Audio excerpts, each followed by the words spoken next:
What if the way that we handle death and dying is completely wrong? What if it's actually hurting the people that we love the most? What up, guys? My name is Maverick Evans. I am a psychology grad and a master's student in clinical mental health counseling. Today, we're going to dig into these two books from Elizabeth Kübler-Ross. That is Questions and Answers on Death and Dying and On Death and Dying. What the dying have to teach doctors, nurses, clergy, and their own families. So this is a really great topic for everyone. Why? Because death applies to everyone. The old cliche is that life is something that we won't get out of alive. Death is coming for us all. It is, that grim reaper that is promised to each person who is born. We can't get out of it. And, despite people's many attempts to try and use longevity practices and research, which I think is, fine and great, they're just not able to do it, right? Good for them for trying. Maybe they'll succeed eventually. I don't think so. But it's something that we all have to deal with. One, because even if we continue living, most likely the people around us, they may, die, and we'll have to deal with the loss of those individual people. It's going to be a really heavy topic today, so I'm going to do my best to handle the subject with, a light hand, and at the same time, may try not to be too insensitive or irreverent about the subject. Death is something that I personally have a lot of experience with, both in my personal life with my family members and friends, but also in a professional manner as well. For over a year, I volunteered with a nonprofit organization that allowed me to serve as a grief facilitator of sorts, in which we tried to help people of all ages handle the loss and the grief that comes with the death of a loved one. And so I was able to have these conversations with people, do different various art exercises, which apparently, and from what people say, were beneficial.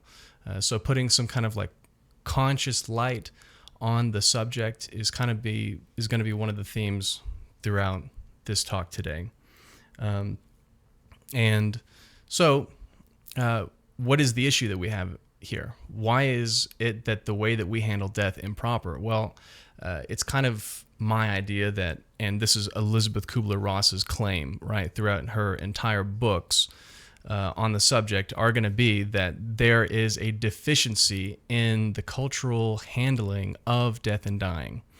Her apprehension of it was that there was negligence of sorts occurring in clinical and medical fields, in which, especially like in cases with palliative care, the doctors, the nurses, the different medical staff were made intensely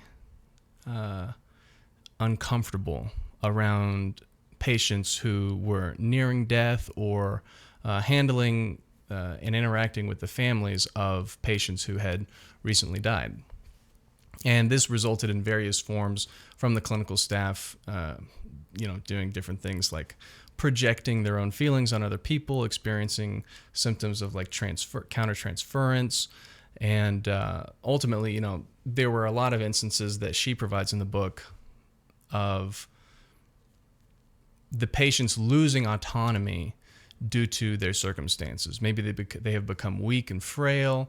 They've lost the ability to speak or cognitively communicate with other people intelligibly. And so because of this loss of autonomy, the clinical staff didn't really make very many attempts to try and rectify that situation or advocate on part of the patient. And so it really just turned into a thing where the medical staff would make decisions for them. They wouldn't, go get them an extra pillow if they needed it or whatever it was. Because I think in a lot of instances when people are in some kind of like palliative care, hospice care, there are a lot of little minor needs that kind of rise up for the patient in order to try and maintain their comfort. There's a lot of, it's an uncomfortable thing to be in the process of death, unimaginably so, I'm sure. And so this can put a higher stress on some of the clinical staff to try and meet the demands and the needs of the patient. And this is not only to mention that people handle death and dying in completely different and diverse ways. There's no way to predict how a person is going to handle these things.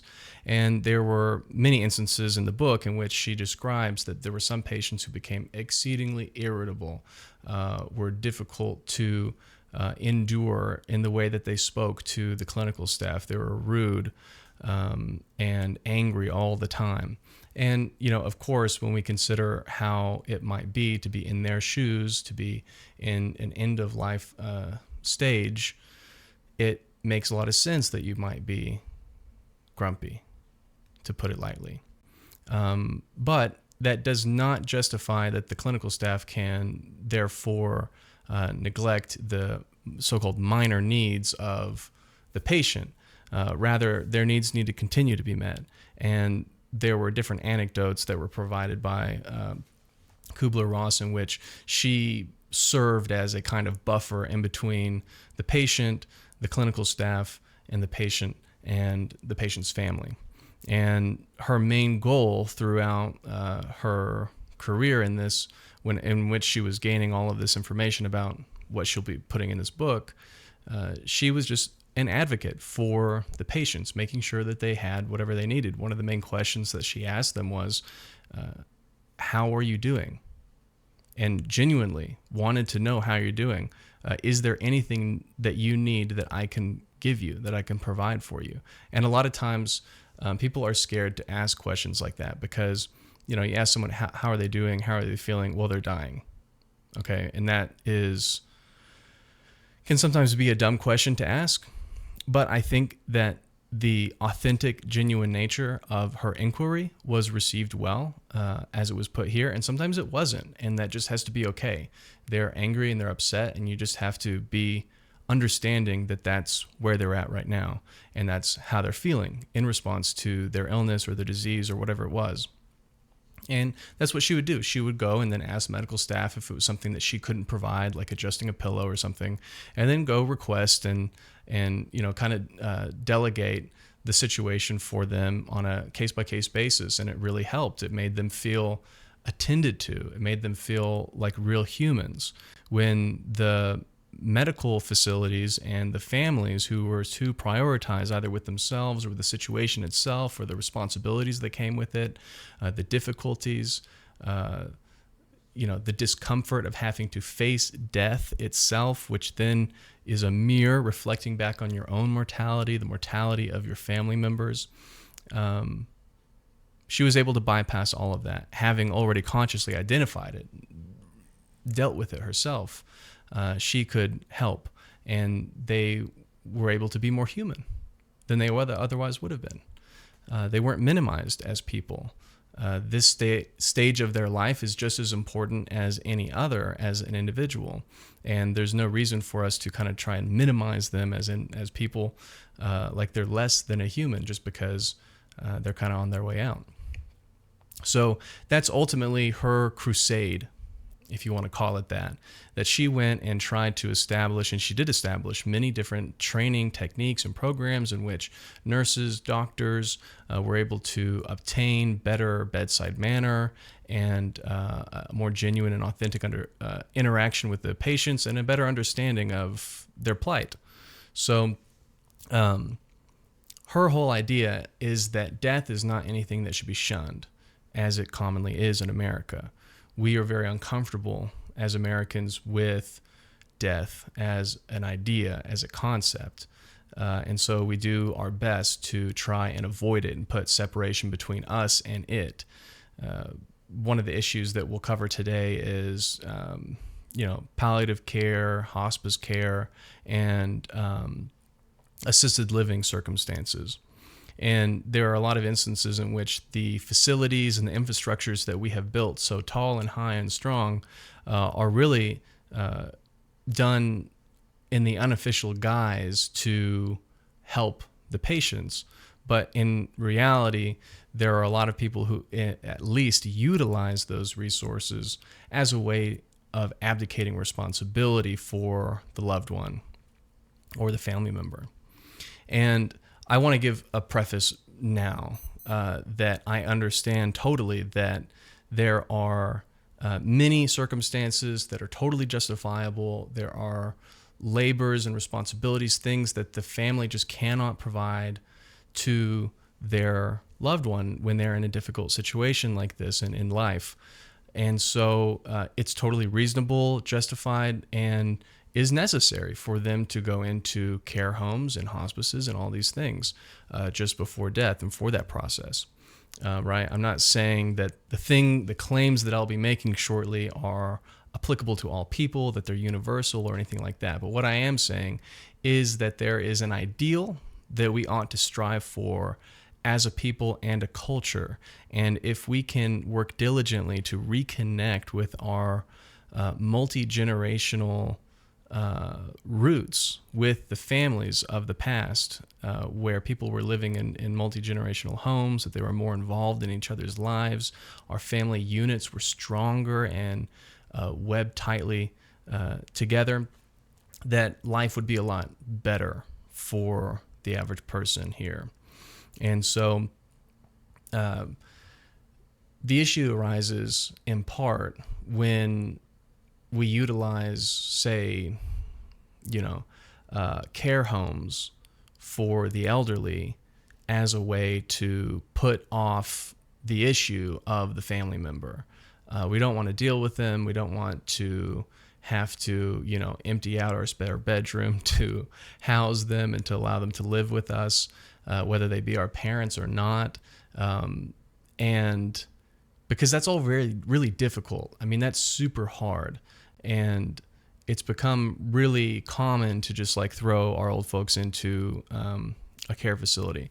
My family included, we've had a lot of different versions of this. Sometimes our older family members have ended up living with my parents in their spare bedroom. Other times they have needed to go to a care facility due to their extensive needs, their extensive medical needs.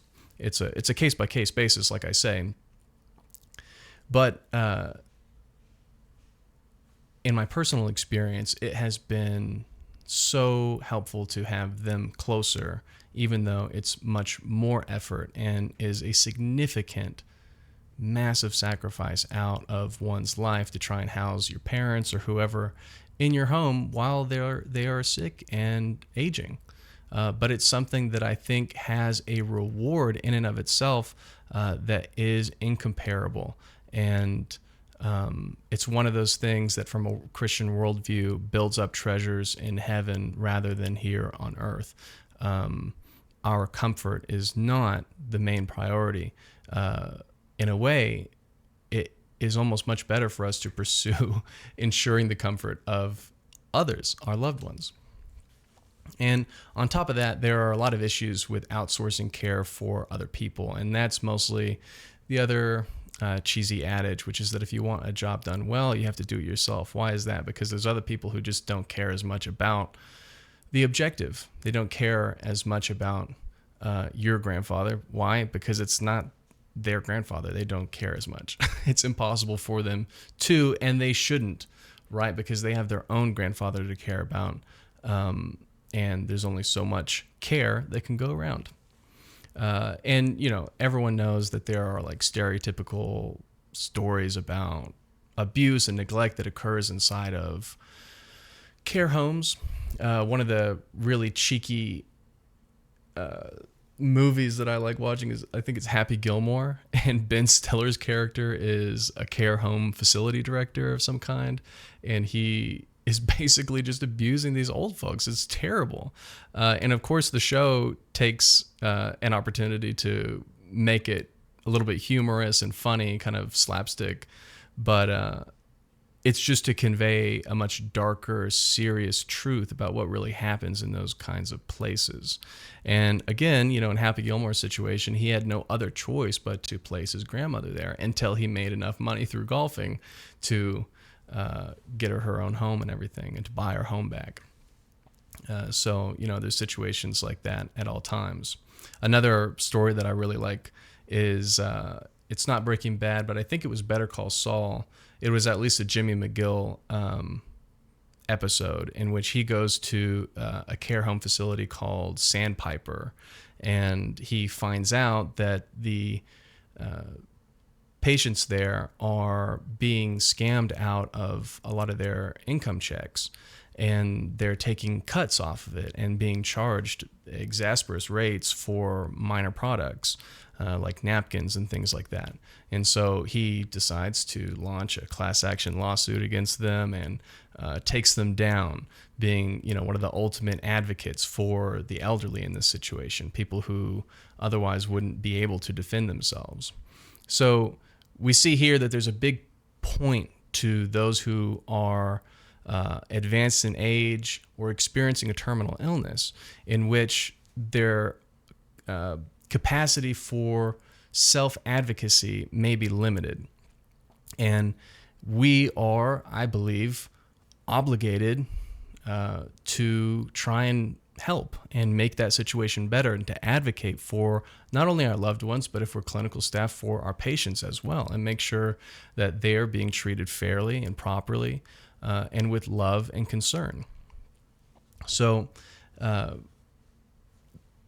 with that being said, how are we going to do that if we're completely uncomfortable with the concept of death? It's just not going to happen. We're going to continue to avoid it, and the defense mechanisms that rise up in order to avoid it will be the things that cause harm to them.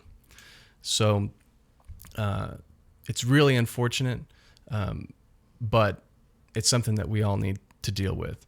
Now, it's really a kind of a great thing, because recently I looked up the numbers, and as of like 2017, and as of 2017, so it's kind of been a little while, almost like 10 years now,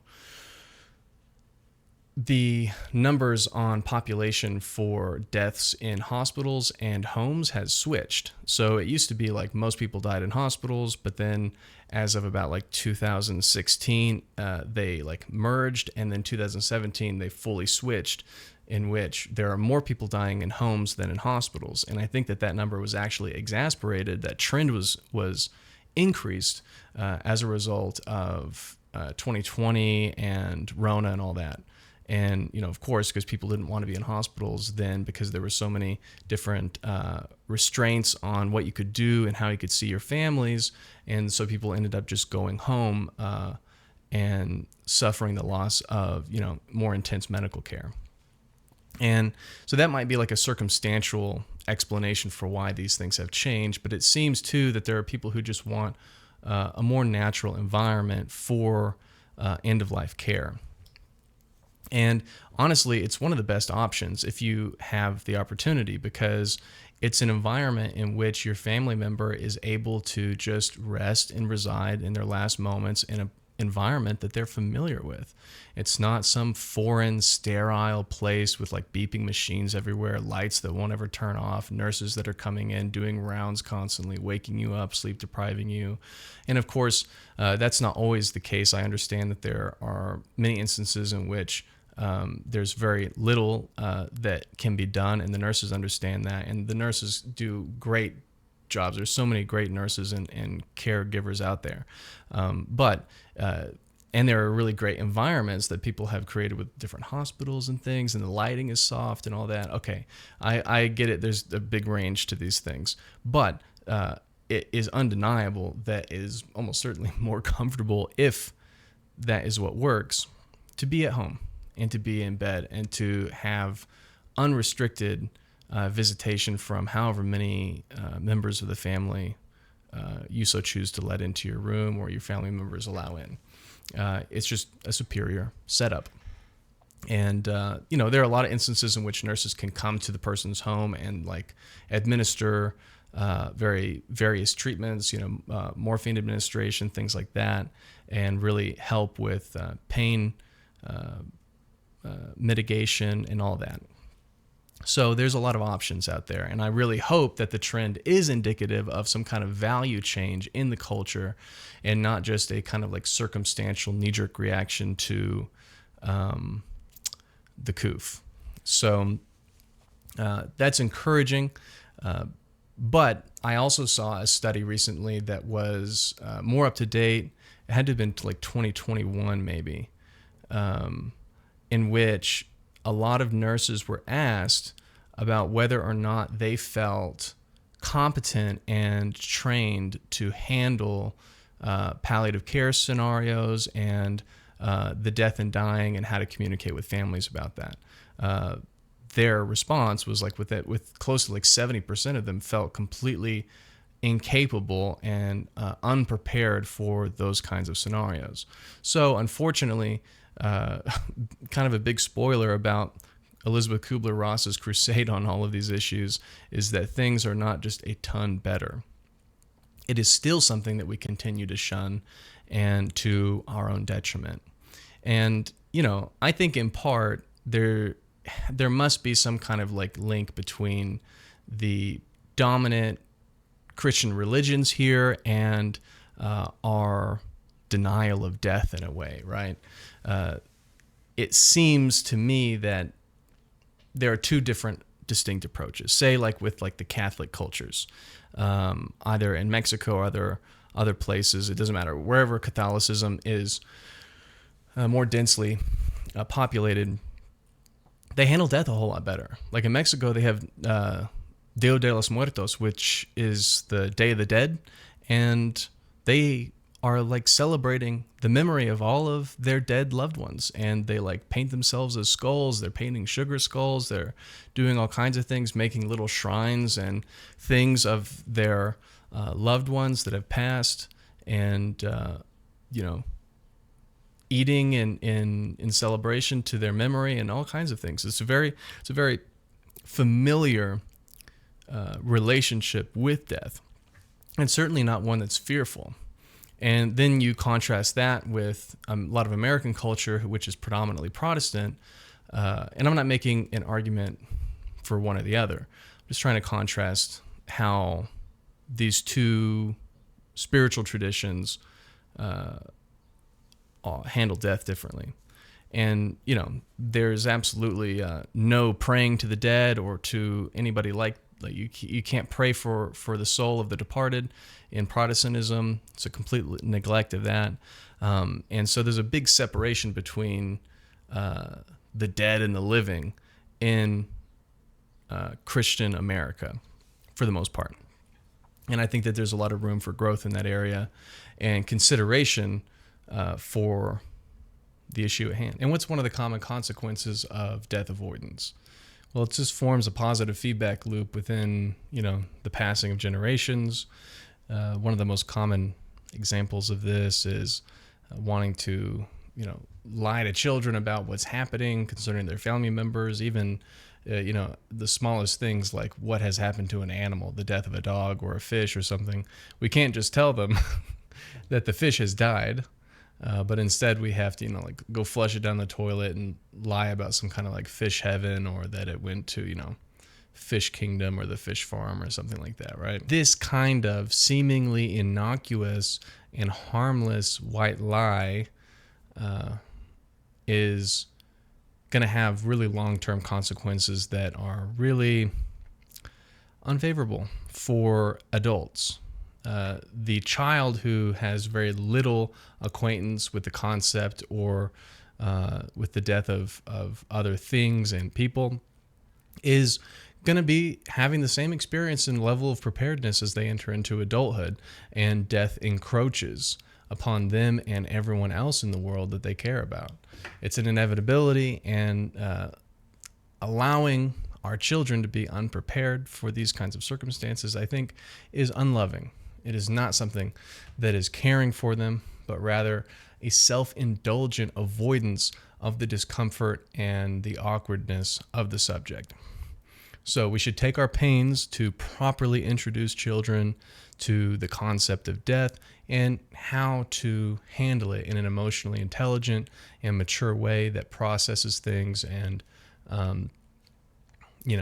doesn't react in ways that are like counterproductive and maladaptive. So, death education might be a really great potential solution to the issue of unprepared or underacquainted individuals. Something like, death education similar to sex education. I don't know. I know neither one of those are like done very well if they're put in like a public school system at times. And so I think that religious institutions should do a really great job of this. If a family member dies, we should be attending the funerals or whatever religious practice surrounds that individual for their burial. And the kids should have full involvement in this. A really great story that Elizabeth Kübler-Ross gave was from her own childhood, in which she remembers quite fondly one of the most significant memories of her whole life, the most meaningful almost, concerning her relationship with her father. They lived on a farm, and she had several other siblings, but her father had contracted some kind of terminal illness, and he was in his last week or so of life, and he was bedridden and unable to take care of himself in most ways, but could still communicate through talking for the most part. And it was instructed by the mother and the uncles who were there for the children to be responsible for the minor needs of the father. They were responsible for going and getting different towels and rags, cool rags or warm rags or water for him to drink, or whatever it was that he needed to make himself a little more comfortable or to suffice his basic needs then. And they did that. So they were intimately involved in their father's end-of-life care. And it was something that was beautiful because they were capable of helping in such an intimate way their dad when he really needed them the most. And he was capable of, using those moments to put all of his affairs in order and to invite all of his friends and his family in one at a time into the room so that he could have his last words with them. And that is how things should go. At least in the opinion of Elizabeth Kübler-Ross, she says that was something that benefited her immeasurably, that it was a moment that really resulted in making her who she was. I firmly believe that if she didn't have that experience, she would have never gone on to try and make all of the great progress that she did in the medical field, and that we as a people in the field of counseling and whatnot and medicine would be less without her.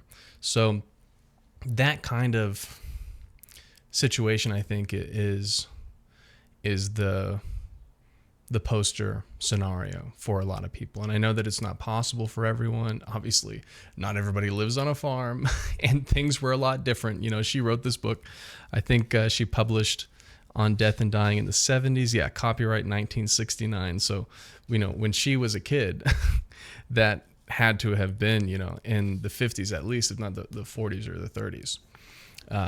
And so things were a lot different back then.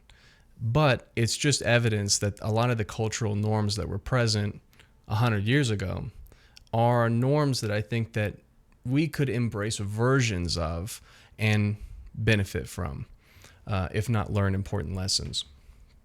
So one of the main principles within the book that Kübler-Ross tries to instill is facing death with grace.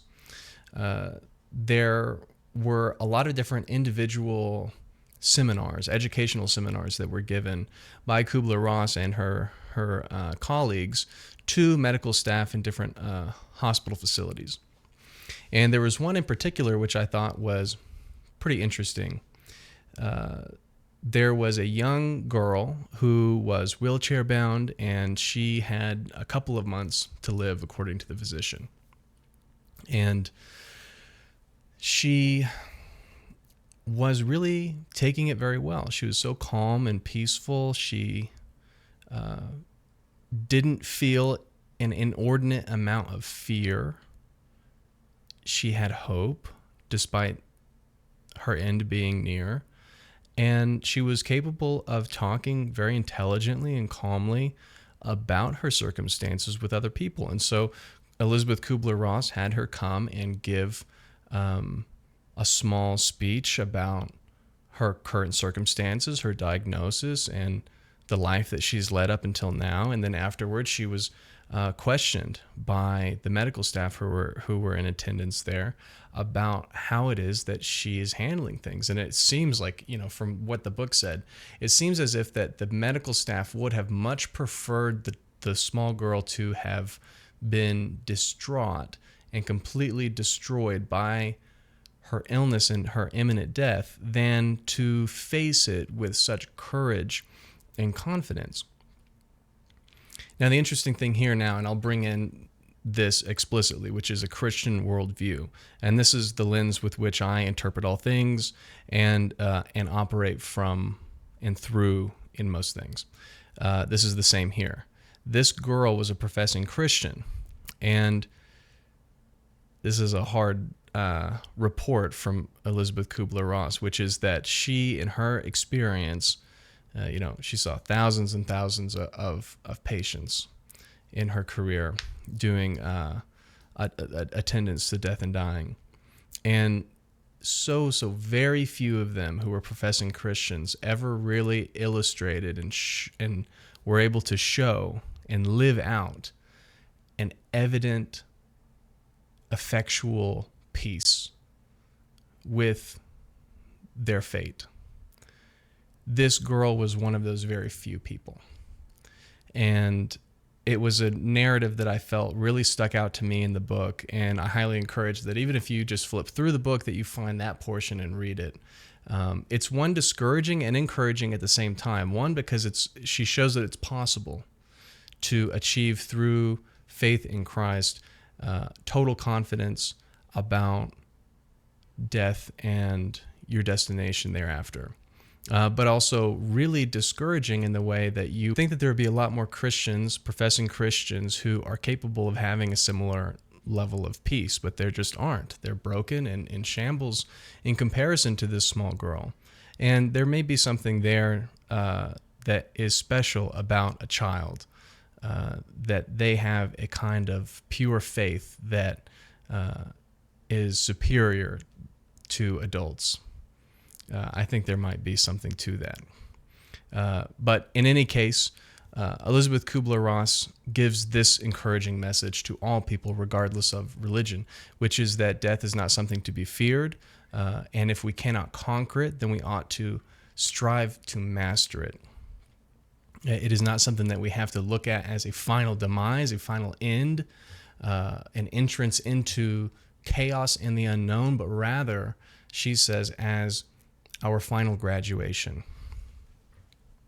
And so it's an ascension from one state of being into another. Now, it's interesting to me because as we conclude a lot of this, that Elizabeth Kübler-Ross makes this kind of like grand statement about some kind of ascension from one state of being to the next, because she, although I believe she was a Protestant in the majority of her life, later in life she seemed to turn to Eastern practices such as like Hinduism, Buddhism, Taoism, an odd modern amalgamation of those beliefs and practices, even so far as creating a palliative care unit and facility which was centered on a lot of that thing. And it was interesting enough, there were many different very interesting extra spiritual experiences that were reported surrounding near death and just pre-death scenarios with the patients, in which they like had out-of-body experiences and were visited by other people and beings.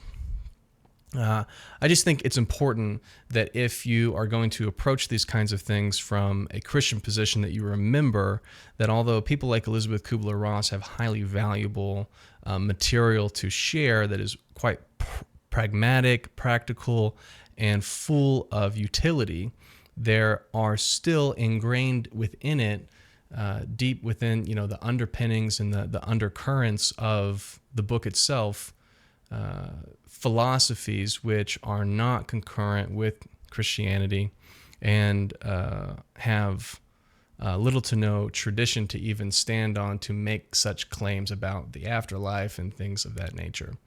And so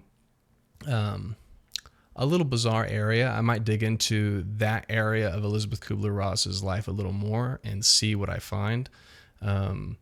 But ultimately, the message here is that we don't have to live in fear or run from death and neglect it we can have discussions on death. It doesn't have to be a taboo in our culture.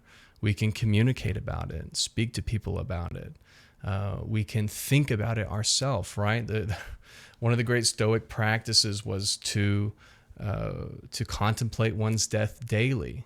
In particular, the first thing in the morning when you wake up, right? A great contrast there with the rising of the sun. The world is coming alive, and you contemplate simultaneously what your end will be. It doesn't have to be something that we're unprepared for. It doesn't have to be something that we fear. We can live in a way that that allows us to be free from the fear of death. And religion itself, I'll say this too, that there were claims from, I think it was the philosopher Nietzsche, that religion is somewhat like the opiate of the masses, a kind of cure or salve for death anxiety. And in a way, that's true, because these various religions offer an afterlife, something after death. But, if anybody knows, it doesn't really work that effectively. And so clearly it's not an opiate of the masses. It's not a one fits all cure for death anxiety. If that were the case, then Elisabeth Kübler-Ross would have witnessed many, many people who proclaim to be Christian or Muslim or Jewish or whatever that they proclaim, and then their death anxiety would be invisible. You wouldn't be able to see it. There would be no death anxiety, and yet that is not the case. Her experience was on the contrary. Most people that she saw that claimed to be Christian experienced intense, crippling death anxiety and death fear. So there has to be something else going on here with religion and with the promises that are being made to it. It's not a cure, right? It's a progressive process of getting closer to Christ, becoming holier, more righteous, and keeping the commandments that were given to us by Him, right? To love one another and to love our neighbors as ourselves, and to go to the Father through the Son. So I think that it's wonderful that Kübler-Ross, in her own way, can show us how to have a cooperation with the concept and the certainty of death. And I love her advocacy for the patients and their autonomy, their humanity, and her determination to help clinical staff do just the same. So hopefully, this was a bit of a scattered talk today, but I really wanted to cover some of this subject because it was important to me, and I think that from a counseling or psychology perspective, it's important to be able to touch on these, because the very first time that I ever had to interact with a client who had some terrible, serious loss, it was really difficult to handle because I had not handled or even began dealing with my own concepts or, concepts of mortality. And so there you have it. I think everybody can learn something from her. I know I certainly did. Okay, so if you like this video, then you may also like some videos that I did on sleep paralysis, which you can find at the end of this video or in the description below. Thank you guys so much for watching this video, and I'll see you in the next one. Bye-bye now.